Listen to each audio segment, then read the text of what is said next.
We're going to try again.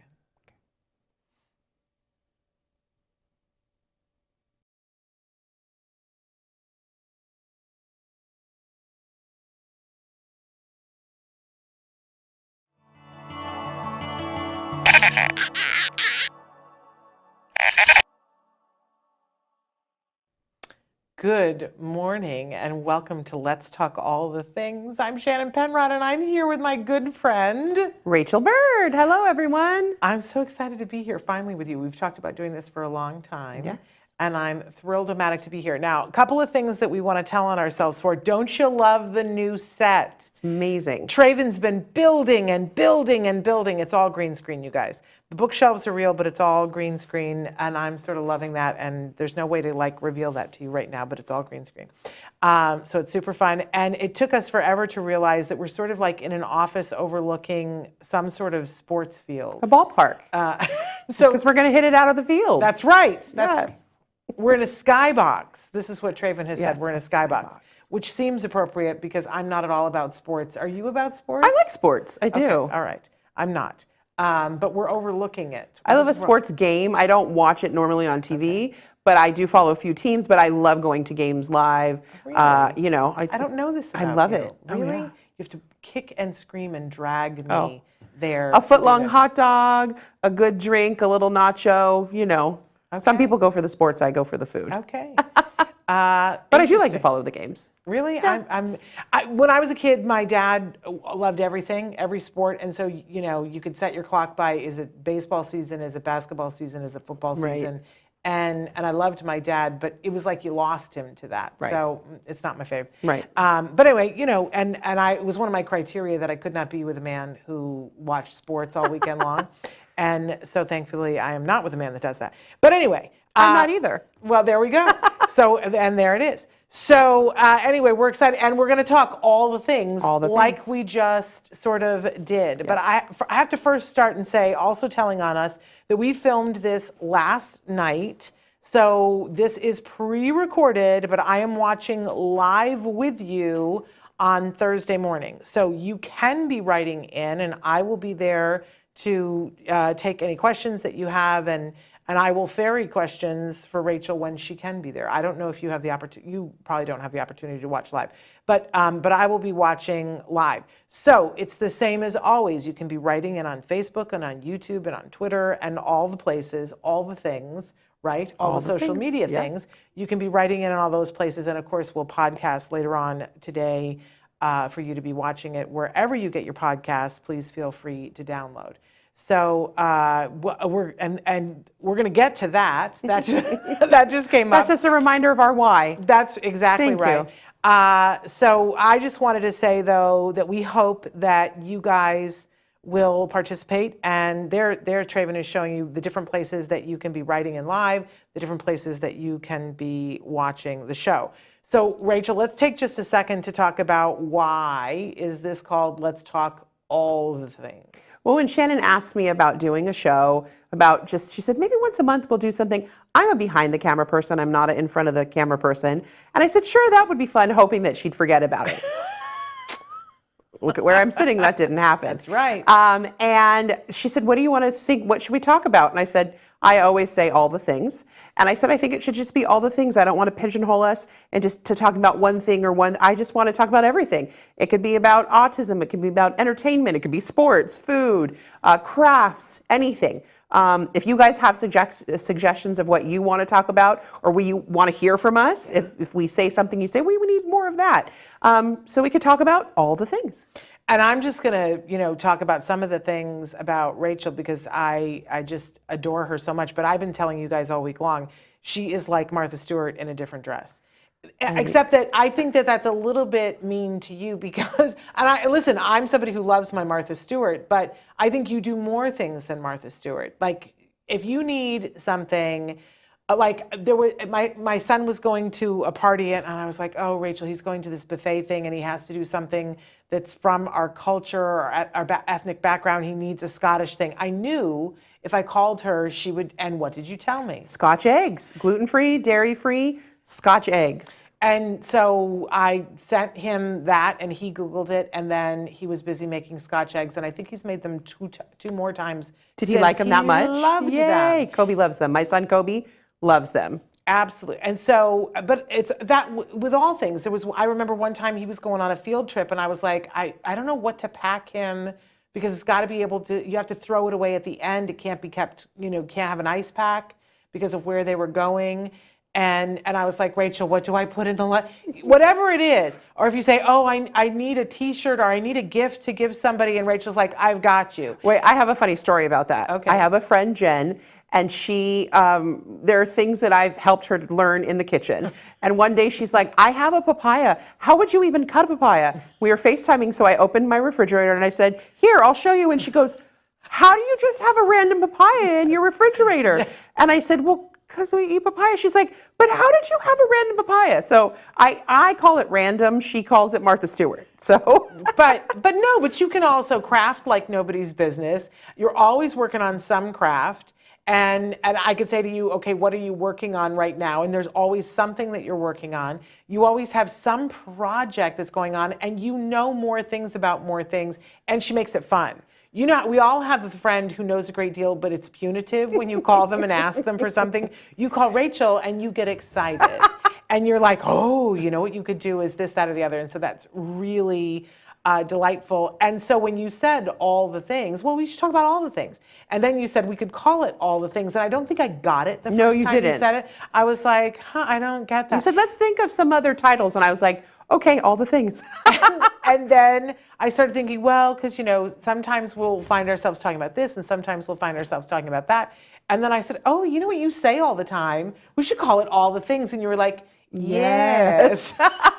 I may have already brought that up 3 or 4 times when I wasn't getting it, because that's how things work. So anyway, so I'm excited about that, because one of the things that I feel strongly about is that so much of the time when your child is diagnosed with autism, it becomes your everything. Mm-hmm. I said this to Dr. Granpeche the other day. I said, do you have the problem that when I'm typing and I go to write the word audio or anything that starts with AU, I automatically type autism? Mm-hmm. Because it's where my head is, it's where my heart is a lot of the time. And yet that is not all there is to any of us, especially our children. Right. But not to us that are you guys, I identify as a pony. Right. A parent of a neurodiverse individual. But however you identify yourself, it isn't all there is to us. And I think it's healthy for us to start talking about other things in conjunction with autism, but other things that people, now when I talk about something, like when we do the Let's Talk Movies with Moira show, and somebody said to me, what does that have to do with autism? I said, well, you'd be surprised. You would. So often we're covering topics because, more and more the entertainment industry is reflecting the fact that a big percentage of the population is neurodiverse. Right. Hello. Right. But also sometimes we just need to talk about a movie and it doesn't have to do with autism. Right. It's true. It's true. And so much of our life is wrapped up in everything to do with the autism and things on the spectrum and all different things like that. And sometimes it's nice to just be able to have a conversation. It always comes back and it weaves through our lives. Absolutely. But it is part of our lives, just like cooking is part of our lives. Yes. And a sporting event is part of our lives, and movie is a part of our lives. All of this is a part of our life. All of the things come together and bring us to this one spot. So just because we're not constantly talking about autism doesn't mean it's constantly not in our life. And just because I'm not constantly talking about cooking or crafting or making or the industry or whatever it is, doesn't mean those things aren't always in our life. So it is thread. It's like it's just like a fabric. All the colors are thread together, and autism is always there. It's just not always in the forefront. Take us to church, Rachel. Yes. So great. So that is why it is, in fact, all of the things.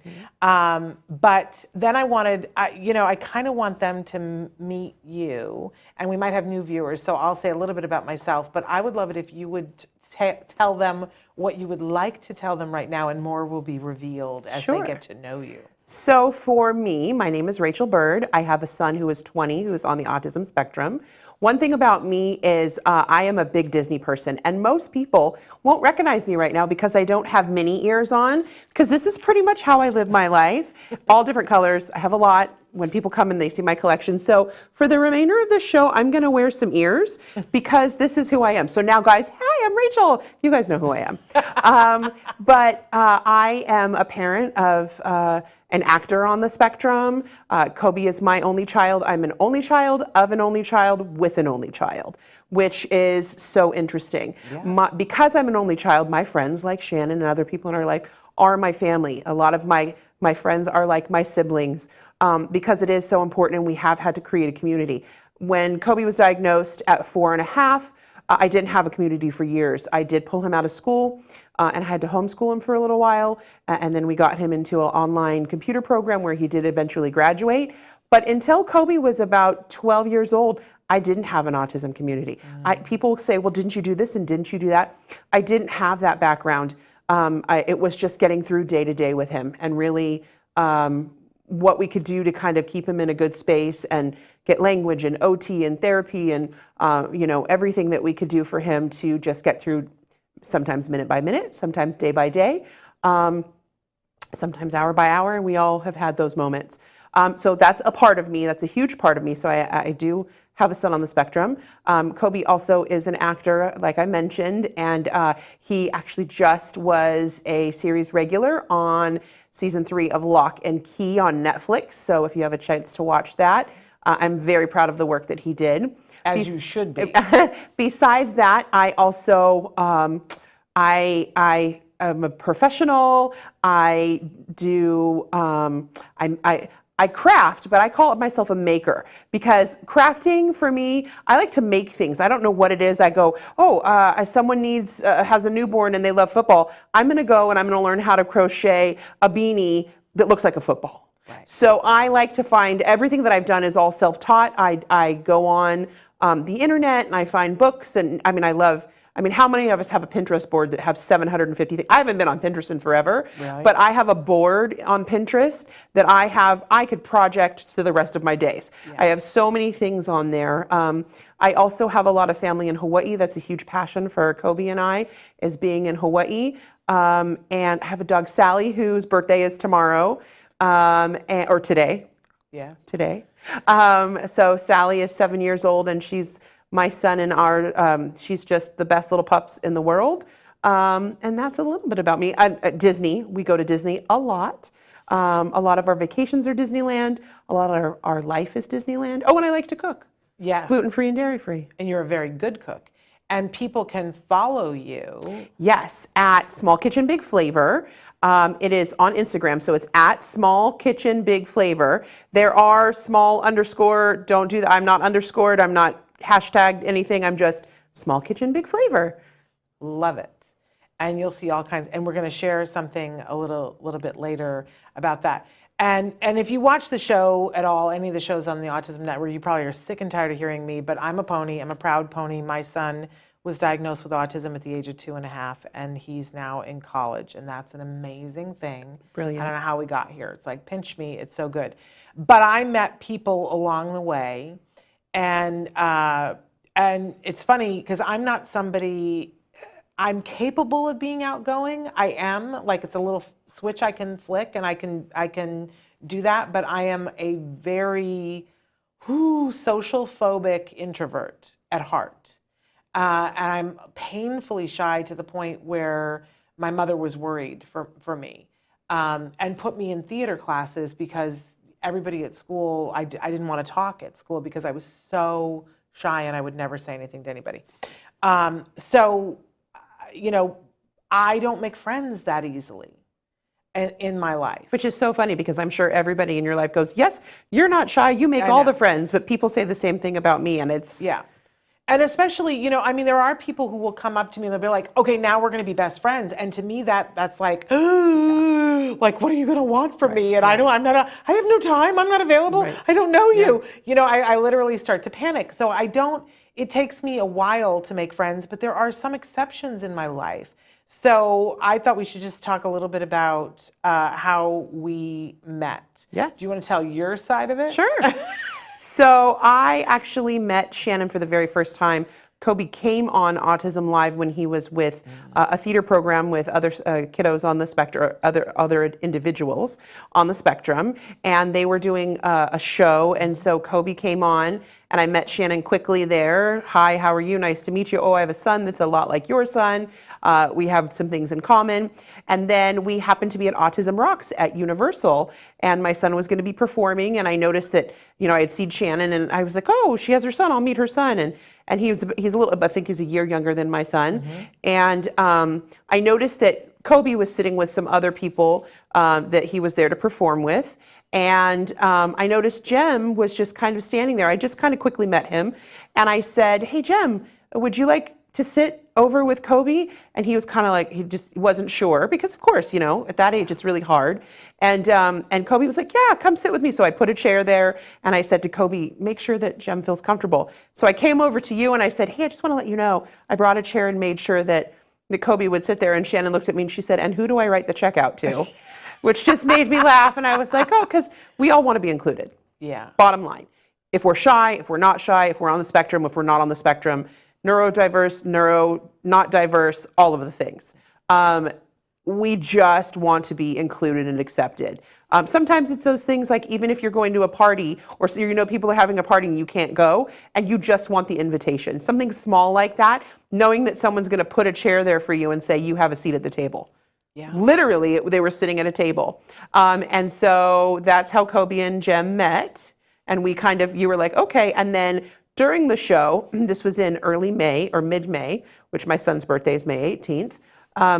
I said, hey, Jem, Kobe's having a birthday party at a miniature golf course. And birthdays are hard for kids on the spectrum, especially in these ages. Kobe was never invited to any birthday parties. Actually, I should say he was invited to one, which was very difficult. And so every year for his birthday, I wanted to do something what he wanted to do. I wanted it to be inclusive. I wanted to make sure there was gluten-free and dairy-free food for him.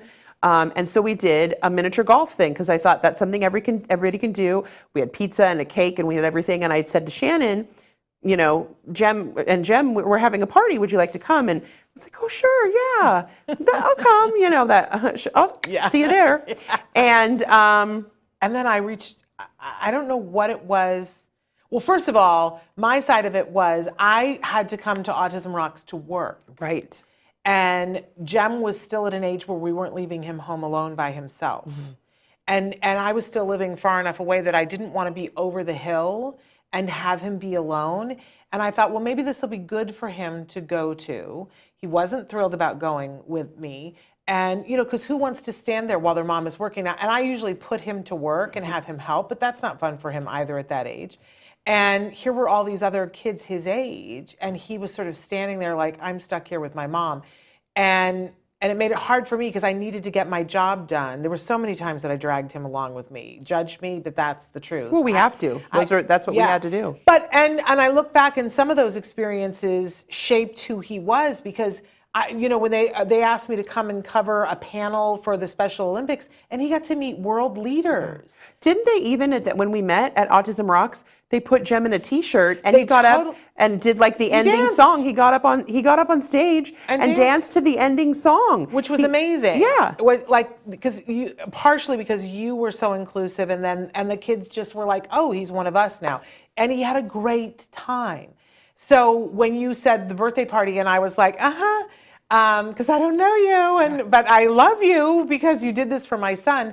But I think it was that he said, so are we going to that birthday party? And then I had to go on Facebook and hunt you down and go, so when is it? And I thought, oh, she's going to think I'm a nut job for yes, you invited us and now we're coming. And we had to come over the hill to come down to go to the thing. And I was having all the same social anxiety.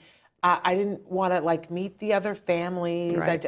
But it was a lot of kids that were there with us at Autism Rocks, which was really good. There were more kids, there were new kids, there was family. Yeah. One of my favorite moments from that party, though, was I had said to Jem, and I didn't know anything about, I knew nothing about Shannon or Jem except that she hosted Autism Live, and that was pretty much all I knew. And I remember when we were cutting the cake, I said, hey, Jem, would you like a piece of cake? And he said, oh, no, I can't have any. And I said, oh, how come? And he said, well, I'm allergic, I don't eat gluten and dairy. And I said, well, this is a gluten-free and dairy-free cake. And he was like, And then he said, well, I also can't have nuts. And I said, well, it's nut free too, but hold on, let me call the bakery and make sure. And his face was like, and I said, oh, and there's pizza that's gluten-free and dairy-free too. And he was like, what? I said, oh yeah, all the food is gluten-free and dairy-free. And he kind of had this moment and he was like, Mom? And he came running up to me and he was like, Mom, she says the cake is gluten-free. And I was like, oh, honey, it's not. She's mistaken. And it was a beautiful, it was like a pretty cake. Actually, it was actually the cake that we drove 2.5 hours to go pick up at a bakery way far away because I didn't know how to cook gluten-free, dairy-free cakes at that time. Yeah. And it was gorgeous. It looked like a golf course. Oh, it was beautiful. Yeah. And it was pretty big, so it's usually a gluten-free cake that you get somewhere is like this big and not pretty. Yeah. But and $1 million too. Thank you very much. But I said, oh no. And then I came over and you were like on with the bakery and you said, yep, no, and I said, well, you can't have almonds either. And you were like, nope, I just got clarification. And I think I might have hugged you. I think you probably did. I think Jem hugged me. I think he did too. And he talked about it for days. Yeah. Yeah. He was like, I can't. And anybody he would meet, he was like, I had birthday cake. Yeah. Because I don't think he'd ever been to a party where he had birthday cake before. Because none of our kids, but neither of us. Who would have ever done that for anybody? So it was a very, very big deal for him. And it was a big deal for me. And that started us off being people who, you know how when you go someplace and you're like, I don't know anybody here. I'm looking, I should know people here. It's supposed to be my tribe. And then you see somebody across the way and you go, oh, it's them. Ding, ding, ding. And you go and look at the picture of them. Look how cute they are. They're so that was that night at Look Autism how little Rocks. they are. Look at they're babies. Tiny little baby faces, but they were having a good time at Universal City Walk. I think Kobe knew that he was gluten-free because what I remember was they were sitting at the Hard Rock Cafe and Kobe was eating something and asked Jem, do you want to order something? And Jem said, oh, I'm not going to be able to. And Kobe was like, I have a gluten-free bun. And Jem was like, you have a gluten-free bun? Who are you? But we never would have expected that at the birthday party. And then I think there's also a picture of them at the birthday party too, isn't there? I think so. There it is. There it is. Oh, look at them. They're just super sweet. So that was just a few weeks later. It's funny because they look like, Kobe must have had a haircut, but they look so much older. Yeah. But that was just a few weeks later. Yeah. Amazing. Yeah. So super fun. So that's how we met initially. And then you and I have just gotten better and better friends as we keep finding more things like that we are sisters from another mother. Yes. And all of those things. But we certainly bonded over the gluten-free, casein-free thing. And it's so funny because you are just so amazing with the gluten-free, casein-free thing. But I was saying recently that sometime you and I need to go to Trader Joe's together and shop because we buy totally different things. Right. Same store, same end goal to get gluten-free, casein-free things, but we, over the years, have found different things that our kids really love and respond to. And Shannon knows this because we were in quarantine because of COVID, and we were I needed someone to shop for me. She said, I'm going to Trader Joe's. Send me your list. I was like, no. So I sent her a list and I sent pictures. And she was like, I don't know what any of these things are. I was like, what are you I was like, but talking they're all about? gluten. She's like, but that's not gluten-free, dairy-free. And I was like, yeah, it is. Yeah, it is. Oh, that one is too. That one is too. And she was like, it's just so funny how we don't buy the same thing. Oh, no. And it's not like the boys eat different things, or they're not boys anymore, the young men don't eat different things. But it was just such a funny... I think they do eat different things because, and I always say Jem is very epicurious. He wants to eat different things, but he had never had those instant pho bowls until you told me about that. And that's a staple in his diet now. Yeah. Totally loves that. And I was just at Costco the other day and had to reach around somebody to get it. And I love whenever I get something, I have that face that people go, oh, is that good? Always. Jim always marvels. He's like, how are you always doing a demo? And I went, honey, get two. Yeah. Right. You know? And she was like, well, there's like 10 in the package. I said, I know, but they run out of them. Right. You should get two. Yeah. So anyway. Now Jem is all about those chicken tacos at Trader Joe's. They're so good. The thing with gluten-free, dairy-free food that's so hard, you talked about that Jem had never had birthday cake. What happened with Kobe is anytime we'd go to, when I said he wasn't invited to birthday parties, he was invited to one in kindergarten and then none the rest of his school time. we went to family birthday parties or family events or a cousin's birthday party. And, things like that. Kobe would be over. I'll never forget a party where we were up in Kernville and it was a soccer party and all the kids were playing soccer and Kobe was sitting watching a swing. And everybody was like, well, how come Kobe's not over here playing soccer? And I was like, well, that's just not what he wants to do.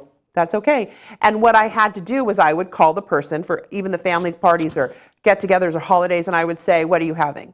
Yeah. You're having a turkey or you're having pizza and you're having chocolate cake. So I would then make exactly what we were having. Someone's making pizza. At the time, I couldn't make my own pizza. They didn't have the stuff. I didn't know how. So I would get I think it was Udi's. I'm not sure. No, it wasn't Udi's. It was a different brand. It was like a little French bread pizza with like 3 pieces of pepperoni and some gluten or dairy-free cheese. Right. And I would make chocolate cupcakes and I would do this because I wanted him to have exactly what everybody else was having. Because it just wasn't fair for him. I tried to do the same thing, and at school it was the hardest thing. The hardest. Because somebody would bring in a cake and there would be no notice, and I would say, can you just... And we started leaving things in the freezer at school so that he would have something. So what I did for Kobe is I took a rubber or like a little Tupperware Rubbermaid container, one of the clear ones, and I drew pictures all over it with Sharpies, and I wrote Kobe's snack box on one side and Kobe's treat box on the other, and I kept things like fruit snacks and granola bars that were gluten-free, dairy-free, and all the little things that he could have that he loved. So if there was a birthday party or something did happen, they could, he had a one-on-one aide. His aide could go to the box and say, even Skittles. I mean, not everybody eats candy, but Skittles was something that he loved, so the Skittles were in there. And if I found something that he liked, I'd replenish the box with that, something that was kind of treaty to him. He loved raisins at one point. He thought they were candy, so I had raisins in there. And so he would get to pick 2 things out of the box when everybody had cupcakes or birthday cakes or stuff like that. And they kept it in the teacher kept it in the classroom, in the closet. And that's a great thing. I don't know if they're allowed to do that now, but I don't know. But I will tell you, because we did something similar, but we had one, I don't know whether it was the teacher or one of the aides in the classroom that would be hungry and eat from his snack box. So you have to keep an eye on whether it's full, because there was one day where he came home and he was like, they had a treat and there was nothing for me. And she was like, oh, it's all gone. And I went, excuse me? Yeah, no. But, I didn't press it because I just, I just kept a better eye on it and kept it stocked. Yeah. So, but anyway, it brings us to, because you are such a gluten-free, casein-free maven cook fabulousness, you prepared a recipe for us today. And so she did a video. Wait till you see, I died laughing last night when I looked at this because her refrigerator is amazing. It's like a clown car, and you pull things out of it and it's never ending. Wait till you see what she pulls out of her refrigerator. So what I started cooking, because gluten-free, dairy-free food, because I wanted to make sure that there was stuff that Kobe could have that was the same. If he wanted a pizza, I learned how to make a pizza crust. If he wanted a cake, I did that. I learned how to make really good cookies. I actually have a cookie that I'm known for. It's called a Toronto cookie. The recipe will go with me to my grave, but I will make them for you all the live long day. And the only reason they're called Toronto cookies is because I came up with the recipe in Toronto. There we go. But it's a peanut butter oatmeal chocolate chip cookie that is divine. Maybe I'll make them one day. And there we go. But not share the recipe. We'll see. We'll see. Yeah. Maybe some lucky people will get samples. Yeah. But I started making things because even like Starbucks, they have their lemon cake. I figured out a recipe so it could be gluten-free, dairy-free. And I use fresh lemons and fresh ingredients and try to use things like, I make all of my own almond milk and cashew milk, and I use that in my cooking as well. Yeah. So my Instagram is called Small Kitchen Big Flavor because I do have a very small kitchen. We live in an apartment. It is a tiny kitchen, and tiny kitchens. Big Flavor sounded funny. So Small Kitchen Big Flavor is what it's called, because just because we have a small kitchen doesn't mean we can't have big flavor. And then what I also want to do is I want things to be simple, stuff that you could do that's really easy. So this quiche recipe is basically something, the video I put together was just me in my apartment in a little kitchen making some quiche, and it's something that you can grab out of your ice box or refrigerator, and you can chop the things up, put it together, and bake it. And when you look at the end product, you might go, oh, a quiche, I can't do that.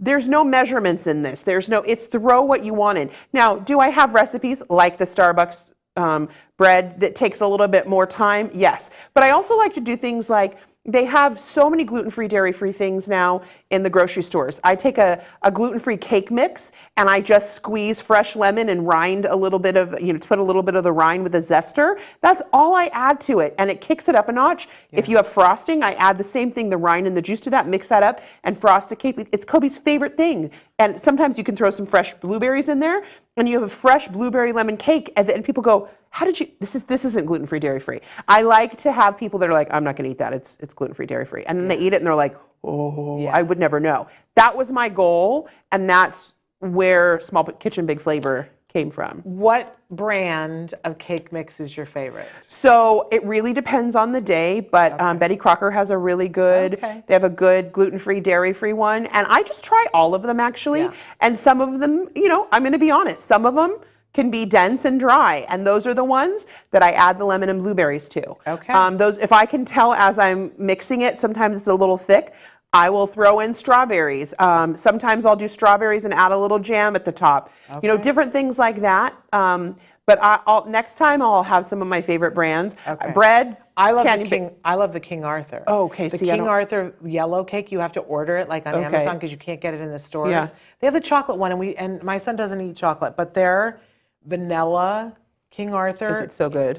I make it all the time for people, and they go, "Oh my gosh, this is a great cake." Right. So that's my favorite. But I want to try squeezing the lemon into it because I know lemon juice with a little bit of the lemon rind is so good. Okay. You just you can zest a whole lemon, and it seems like a lot. It's not because it's not lemon extract. It's fresh lemon, and I usually squeeze a whole lemon in it. Yeah. It's not ever too lemony. Yeah, but I hope you're doing organic lemon. Yes. Okay, because you got to do the rind. Yes. But you started to say, I know you started to talk about bread for a second. Oh, bread. Canyon Bakehouse, amazing. Yeah. Love it so much. They have a Hawaiian sweetbread. We found it on Prime Fresh one day. I hadn't found it in the stores before, which I have found it now, depending on where you shop. But it is so good. Kobe makes toast every single day, sandwiches, everything, especially sweetbread. He'd always go, oh, Mom, you're having that? Because I should be, but I don't have to be gluten-free, dairy-free. Yeah. And Kobe does. And so he would always say, oh, gosh, that Hawaiian sweetbread looks so good, the Hawaiian rolls. So when I found that Canyon Bakehouse, every single day, I think it's in my video too, because I think it's one of the many things that comes out of her refrigerator. It's amazing. Your refrigerator is amazing. I had refrigerator envy when I was watching this. And it's a tiny refrigerator, Big Flavor, because it's like it's a clown car. Yes. But we should let them watch the quiche recipe. So should we do that? Sure. Okay, take a look at this. Hi friends, Rachel Bird here, coming to you from Small Kitchen Big Flavor. This is my small kitchen, but I put a lot of flavor out of this kitchen. I make up recipes, I come up with different things. My son Kobe has been gluten-free and dairy-free for 15 years, so I try to find recipes that are just a normal everyday recipe and make them so good, being gluten-free, dairy-free, that you would have no idea. A lot of the things I make are vegan. What I'm making today is actually a quiche, so it is not vegan, but it's gluten-free and dairy-free. And I'm going to start by showing you what we're going to make that quiche in. We're going to make it with a frozen, already made pie crust. These are super, super simple. You don't have to pre-bake it. You keep it in your freezer for when you need it. The great thing is this one is wholly gluten-free, dedicated bakehouse, gluten-free, dairy-free. I keep in my freezer. I find them at Whole Foods or Sprouts, Ralph's, Vaughn's, Pavilions, different stores like that. They usually have them in the freezer section, but it's a great thing to have on hand if you want to make a pie, if you want to make a pumpkin pie, an apple pie, a peach pie, a meat pie. I'm sensing a theme here, a little bit of pies. But today we're going to make a quiche, and I want this to be a super easy recipe. I want to do things that are in our icebox that we already have, either leftover food or stuff that's easy to prep. So we're going to go through my icebox right now, see what I have in there to add to this quiche, and we'll go from there. Okay? We'll see you on the other side. Okay, we are going to start and look through my refrigerator and see what I've got. Nothing on the top shelf for quiche. Nothing here. Oh, but I do want to tell you, Shannon is growing tomatoes, and she gave me these because I'm going to make some fried green tomatoes. If you are gluten-free, even if you aren't, and you like Hawaiian sweetbread, Canyon Bakehouse Their gluten-free Hawaiian sweetbread is like the only thing my son will eat now. It's amazing. So let's see, we're gonna need some eggs. So I have some organic eggs. Let's see what else. Oh, tomatoes. We wanna put tomatoes. That'd be good in a quiche. These, oops, upside down, because really, some tomatoes. Let's see the cheeses. I have some vegan Trader Joe's Parmesan cheese, some shreds. Ooh, that would be good. Some organic andouille sausage. What else? Okay, do you guys have weird things in your icebox? I have a huge, I have to show you guys. I'm just keeping it real as I drop things. A huge piece of aloe. Does anybody else do that? It's that time of year. We're going to plant this in the ground, but we keep it cold so that when there's sunburns, we can use that. Okay, we're going to get the other ingredients. We're going to get some green onions. That sounds good. Some cilantro. Ooh, some peppers. That sounds good. These are yummy. Anything else in here? I don't think so. So let's start chopping up all our vegetables. All right. So now all of our vegetables have chopped. I've chopped some tomatoes. I've chopped some peppers, I've chopped some green onions, and I've chopped some of that andouille sausage. I wanted to show you a few things that I do. You saw that I had wee yogurt in my refrigerator, and the wee yogurts have these great little glass jars. I use them for measuring, for cooking. I also take my green onions that have roots and I stick them in the bottom, and then I put them up on a shelf, and then they grow. More onions, the more I get, I stick in there. The other thing I do is any of the scraps that I have, things like tomatoes and onions and the skins, carrots, zucchinis, I take those vegetables and I actually put them in my freezer, and I will then put them in a Ziploc and use them for stock. Anyways, here's the ingredients and here's our pie crust. So we're gonna just start putting stuff in our pie crust, okay? I like to put it on a baking sheet. It just makes it a little easier for me. So we're gonna start putting all of those ingredients inside. There is no measurement. This is whatever you want it to be. And whatever colors you wanna do, whatever food you wanna do. At this point, I do not add any spices because we're gonna do that, like our salt and pepper. We're gonna do all of that when we add our eggs. So we're just gonna fill this a little bit more. One of the things that you do need is you do need to go ahead and turn your oven on. You're gonna put your oven on at 375, and you're gonna let that, I turn that on right before I cut all these vegetables. That way, when we got to the baking part, it's all nice and preheated. So there we are. Looks pretty good, doesn't it? So now we're gonna go and we're gonna start working on the eggs. And we are back. Don't you just love TV magic that 6 eggs were magically cracked in this gorgeous cup / bowl that Shannon made for me? So what I like to do is I like to crack 6 eggs at the beginning. You can add eggs after that if you need more, but I like to take and add the salt. I like to add, I do a little bit of curry powder just because curry powder is so yummy. So I do add some of that in there. I like to crack some pepper, which I will do off camera because I have one hand. And I add the cheese in the egg mixture too, so everything is mixed together. You can add cheese on the top if you'd like, but I do this and then, oh, I'm so messy, but keeping it real. So this is what I do. I'm gonna go ahead and I'm gonna whisk this all up, and then we'll see you in the next step.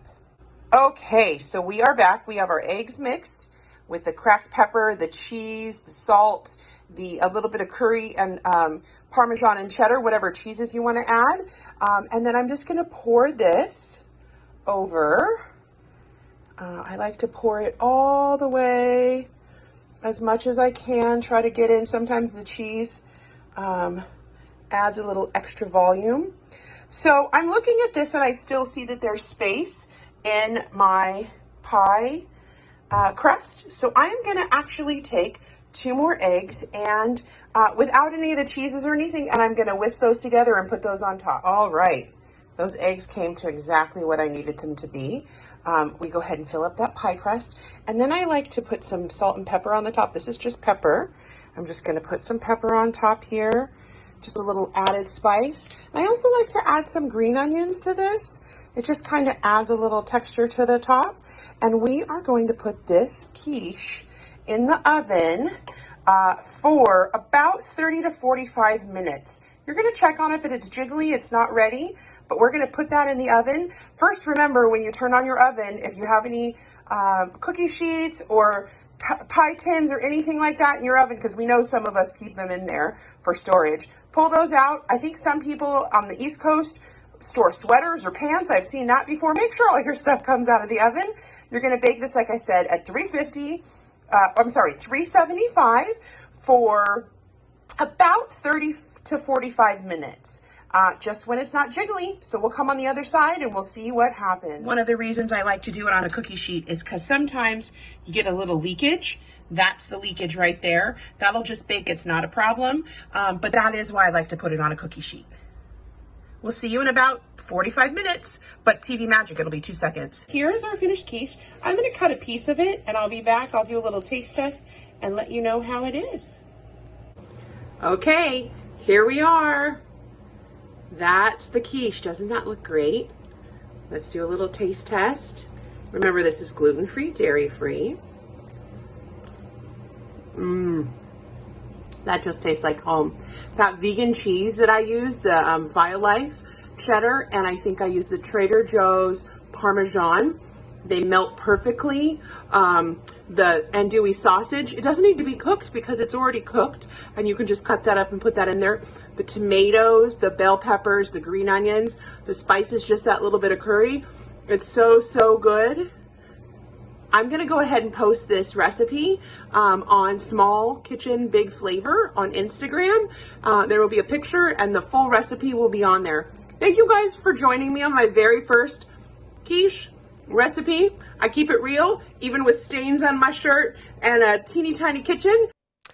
And here it is, movie TV magic, cooking magic. Here is a quiche. And did you guys notice that there's some little candles in here? Because today, which is also tomorrow, which is also yesterday. So we're filming this on Wednesday, but tomorrow is somebody's birthday. Shannon, did you notice that there's a hat behind you over there? Why, look at that. And Shannon, we're not going to light the candles. We just decided because if she blows out the quiche, then nobody but her can eat it. You know, it's, and so we're in the times so of COVID. pretend candles. I lit. So happy birthday to you. Happy birthday to you. Happy birthday, dear Shannon. Happy birthday to you.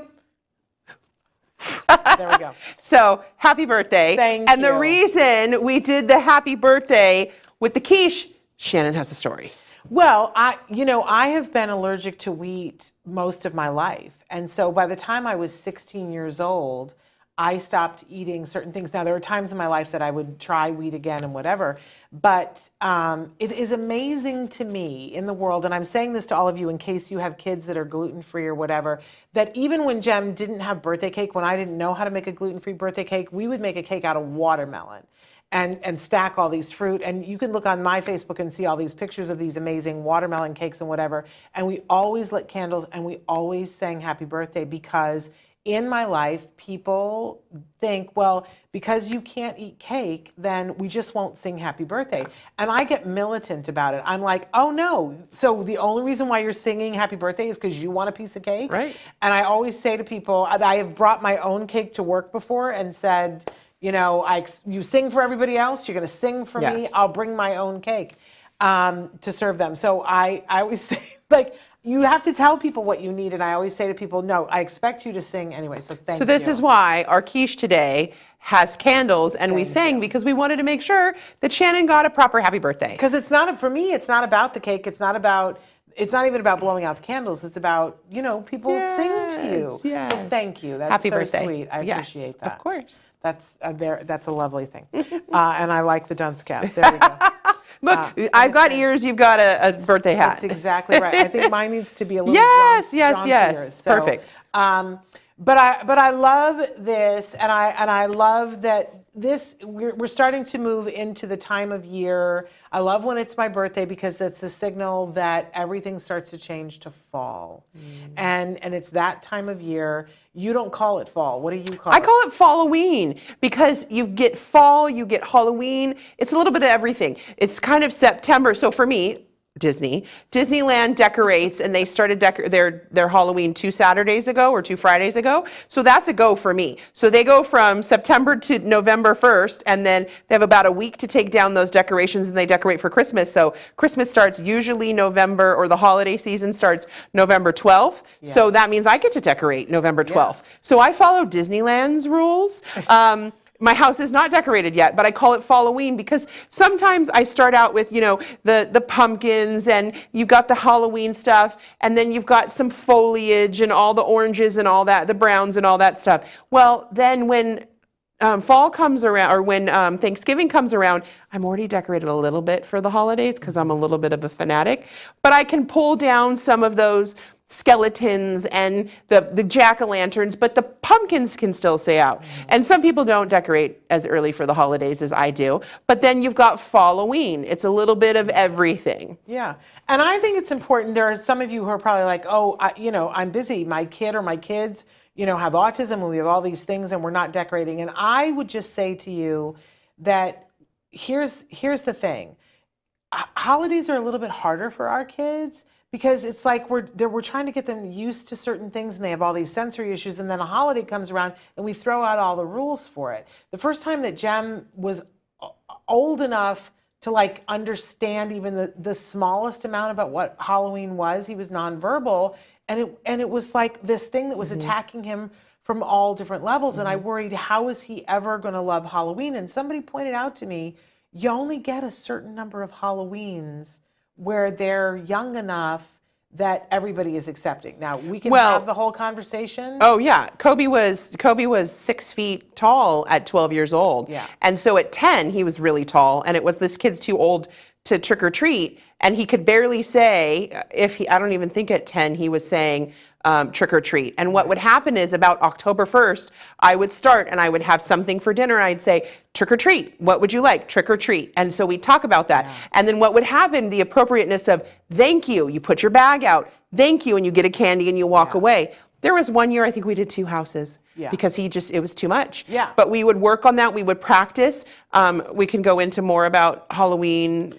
But what I wanted to say is, I think it's important that what I discovered, and you can say for you, but what I discovered is the more we decorated, the more he was prepped for, oh, that thing is coming again. Right. It's that thing. It's the thing where we're going to put on costumes and we're going to do whatever. And I made him a part of the decorating. Well, think about the sensory issue when it comes to that. You've got different colors. You've got the house change that's always the same. You've got smells. I didn't realize Kobe really used to have full-on meltdowns he wouldn't go into a craft store or into a grocery store. And I found out one of them, the craft store, is because at usually August, they started putting those scented pine cones. Yeah. So those scented pine cones were, even to this day, he smells them and goes, I put them in my car one year because I knew he was gonna, I love the smell. And we'd get in the car and he would just melt down, and I couldn't figure it out. Until one day he was like, Mom, that smell, it just freaks me out. I don't like to go in those stores, when he started to be able to tell me.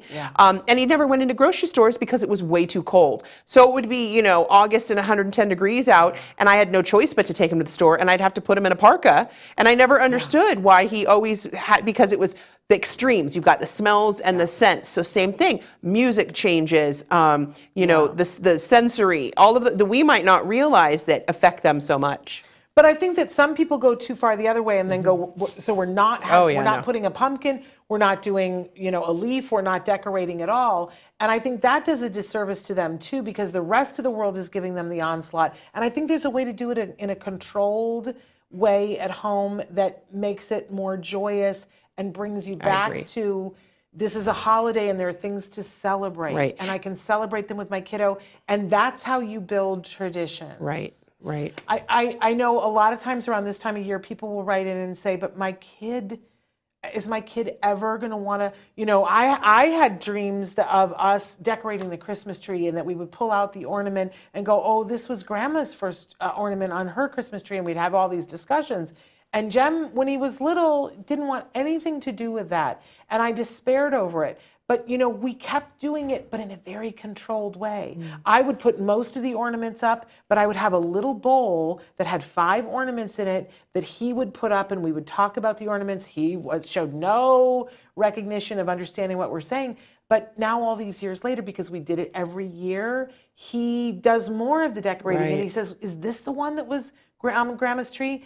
So I like to encourage people to please celebrate what you can celebrate. Right. And if Halloween is not your thing, maybe fall is your thing. But to participate in something to lay that groundwork that it feels and different also for giving you. them that chance to be included in what you're doing. Yes. So, and like when I found out Kobe didn't like the scents, I stopped putting the scentsy thing or the scented stuff in the candles and spraying the stuff to make it smell like it. And then we found stuff that maybe he liked. Now he knows when I bake things, he'll come out and go, Mom, those are the things he likes to smell. But yeah. So he does like. Oh, last night. It'll morph and change. Oh, it morphed. Last night, I saw this, like, in the cartoons where you see the body come up and follow the smell. He did that. It was like there was the smell odor, and his body was going. He was like, "What is that? And do I get to eat it? And are you going to take one in, or can I have some of that?" And so he was so excited to know that he was going to get to have another quiche. That's amazing. Yes. That's amazing. I love that. Because food is love. Sorry, and if that is hard for anybody, but it's true. We talk about it all the time, that they call it a primary reinforcer.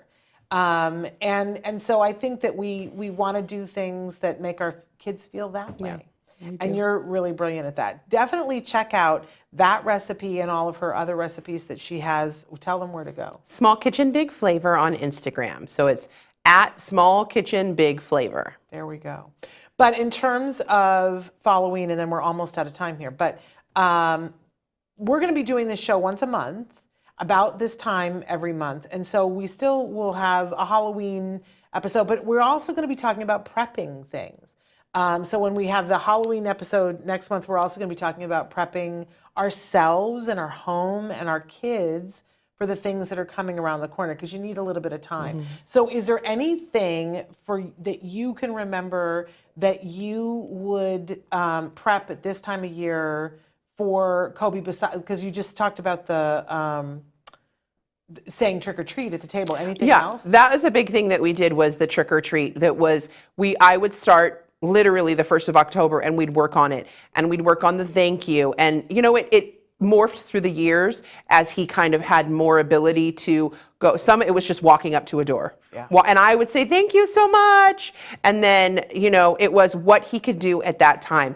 Like I said, one year we did 2 houses. He got out there and was done. And one of the things that we always did was I always brought a wagon with us. I went to the Dollar Tree and I decorated the wagon with all the glow sticks and stuff that they had, put a blanket in the bottom.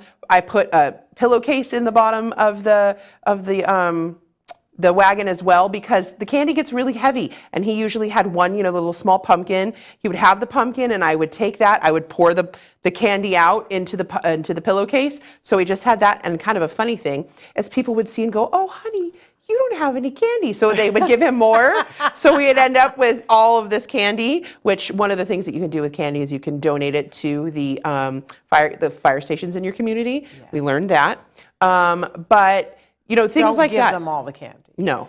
If you let them have candy, let them have a little. And we didn't let our son have any candy. I've told them before about that in our house, that we had the Lego fairy. Oh, right. And so Jem understood that he was getting these things that were called candy. He didn't know what it was.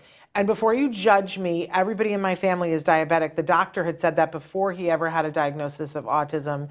But it also helped, we've discovered, with artificial colors and flavors for him. Now he eats candy, but he's the healthiest person I know about candy. Yeah. It's like spooky how healthy he is with candy. He'll have like one piece and he's like, "I'm good for a year." Crazy. Meanwhile, Kobe's got the bag. But Kobe's like straight up and down. He can. Yeah. Oh, we forgot to go to the All Goes God. I couldn't hear what you were saying. So speaking of Halloween, we have to show you guys, there's a really fun party that's coming up, and you're invited if you're going to be in the Los Angeles area. I will say that it's an expensive ticket, but it raises money for Autism Care Today. And Rachel's going to be there. I'm going to be there. And it's possible that Kobe might be there too. We don't know. But anyway, take a look at this. You are invited to a frightfully fun evening at the first annual All Ghouls Gala. Eat, drink, and be scary at an exclusive venue in Woodland Hills, California on Saturday, October 29th, 2022. Join us if you dare from 6 p.m. until death do us party. Dress to kill. Devilish prizes will be awarded during a spooktacular costume contest. Tickets to this exclusive event are available now at Eventbrite. But they won't last long. Will you? Proceeds from the event benefit autism care today. So get your scare on.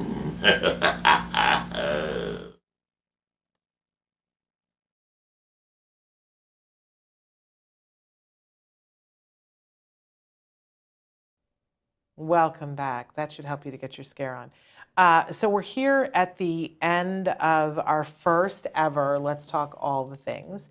And when we started talking about how we were going to structure the show and what kinds of things, was there going to be anything that was going to be every single episode? Because we're talking about all the things, it could be anything. You had a particular request of how you wanted to end the show. Talk to us about what it is and why. So I have a cousin. Her name is Kanani. She was like a sister to me when I was growing up. She was little. She was a cousin, lived in Hawaii. She had Down syndrome. And when I was 18, I went and lived with their family. And every single meal, we would sit down and Kanani would go to everybody sitting at the table and would say, Shannon, what are you thankful for? She called me Cousin Rachael. Cousin Rachael, what are you thankful for? Mom, what are you thankful for? Dad, what are you thankful for? She'd ask everybody sitting at the table. And then she'd sit and wait for a second. And someone at the table would say, and Kanani, what are you thankful for? And she'd look around and she'd say, I'm thankful for my whole family. And so I wanted to say what we're thankful for. Wonderful. And we even have a graphic, if I sent it properly to Traven, because I think it's important for all of us to own this space, right? They say that when you say what you are grateful for, when you think about what you're grateful for, when you speak what you are grateful for, that it lowers your blood pressure. Blood pressure. I can speak. I'm renting these teeth. So I think it's important because what is wrong is always available. But if we take the time to say what we're grateful for. So, and we want to ask you guys as well. And do you want to talk about the picture? Because yes, so that is actually Kanani's rainbow. There's a rainbow behind our house on Molokai. That is a picture from our plumeria tree. And that is a rainbow that shows up in the forest. And we call it Kanani's rainbow. And so it was really important that she was a part of the show because I'm grateful for her making me realize what I'm grateful for, that I'm so thankful for my whole family, but also looking at what I'm grateful for every day, what I'm thankful for, what makes me happy, what makes me find joy. And I think today what I'm thankful for, actually I'm going to ask you, Shannon, what are you thankful for? I'm grateful for the health that I have. I'm grateful for so many things. But I'm grateful for the health that I have. I'm grateful for our friendship. I'm grateful for you. See, I'm going to cry. And I'm grateful for my family that is my family now. You know, I'm like many people, I'm an orphan now. This is what my sister and I say, that my parents aren't here anymore. So my family, I have some family, but my family is my friends now. And you are my family. Yes. So I'm grateful for all of my family, and obviously I'm grateful for my kiddo and my husband, but grateful for my family. Traven, you're a part of my family too, so just letting you know. And you know what? All of you guys watching too are my family as well, and I'm grateful for all of that family. I don't know what I would do without all of you. Yeah. Now, what are you thankful for? I'm thankful for you. I'm thankful that tomorrow is your birthday, and I'm thankful for the anxiety that I had last night, and Shannon calling me and hearing and knowing that I was having, because I'm a behind the camera person, not in front of the camera person. And I'm thankful for you and saying, if we don't need to do the show, we don't need to do the show. And I was like, no, it's okay. I'm just having anxiety. And I'm thankful for you walking me through that. And I'm always thankful for my whole family, which includes you and everybody in my life, because I I'm not an orphan, but I'm an only child of an only child with an only child. And so it changes life. You know, when you don't have siblings and you don't have things like that, your friends become your siblings. That's right. So I'm thankful for you, and I'm thankful for your birthday tomorrow. Thank you. I'm thankful for it too. It's one of those birthdays where it's like, oh, that's a scary birthday. But that's okay. It's so much better than the alternative. Yeah. So I'll take it. I'll take it. So I have to let you guys know we're at the end of our time, but we've got a big week. Tomorrow, of course, on the show will be our stories from the spectrum. And then next week on Monday, I had all this written down, and let's see if I can remember it. On Monday, we're talking on our show, Parent to Parent show. It's all about overwhelmed. What you do when you're overwhelmed, because we've all felt it a time or three, right? And so we want to put some real good things into your backpack for when you're feeling that overwhelmed. Then on Tuesday, we have a very special edition of Ask Dr. Doreen. Austin Butner is going to be with us. This is a very interesting thing. Austin Butner is an American businessman who is a philanthropist and is known for many different things, like having a charity that donates eyeglasses to students so that they can make sure that they can see to get their education. But he also was the deputy mayor of Los Angeles, the first ever deputy mayor of Los Angeles. And then he went on to be the publisher of the New York Times. Wow. And as if that wasn't enough for him, then he ran for and became the superintendent of Los Angeles Unified School District. Wow. And was all through the pandemic. And now Austin is going to be talking with us about a new bill that is on the docket for California. And I know for those of you who are like, I think you want to tune in and hear what this man has to say, because, you know, as California goes, so the rest of the country goes. And there's a lot of things on the ballot measures, propositions right now, and a lot of them are getting a lot of airplay. This is one that isn't getting as much airplay, that's about arts in the schools, and this is a game changer for our kids more than anybody else, and we're going to tell you why. That's on Tuesday. Then on Wednesday, we have Linda Walder, who's going to be with us from the Daniel Jordan Fiddle Foundation. And if you've never heard of it, oh my gosh, an amazing organization that Linda and her husband founded after her son passed away. And so I love it whenever we get the chance to say, and she named the foundation after him, and they do amazing things for teens and adults on the autism spectrum, helping them to be their own entrepreneurs. They give grants. So you're going to want to tune in to hear her story, because she is a tour de force. And then on Thursday, we have Let's Talk Movies with Moira Giammatteo and myself. And finally, I'm going to get to talk really about Pinocchio, because I have lost my mind about this. I love it so hard, and I cried so much, and I'm still crying about it days later. And I'm just saying, if you have a kiddo that's on the spectrum, you need to be watching this movie. And somebody tell me, I feel like it's about being an autism parent and what our kids go through. I really do. And I'm sure that I bet you that other people watch it and feel the same way with their kids of other special needs. But it was personal to me. I felt like somebody pulled back curtains, looked into my living room and looked into my head and said, I'm going to do this movie with familiar characters to you to explain it to you. I am touched to the soul, but I'll talk about it on Thursday. Anyway, so that's all. And then, of course, Stories from the Spectrum on Friday. So that's the week coming up. So and when you next see me, I will officially be somebody in her 60s. So there we go. I can't even, I can't even say that, but I'll be in my 60s. But that's better than the alternative. So we're taking it. Anyway, thank you for being here. Thank you for letting me be with you. This was super fun. And we'll see you all tomorrow. Until then, give your kiddos a hug from me and one for you too. Bye-bye. Bye.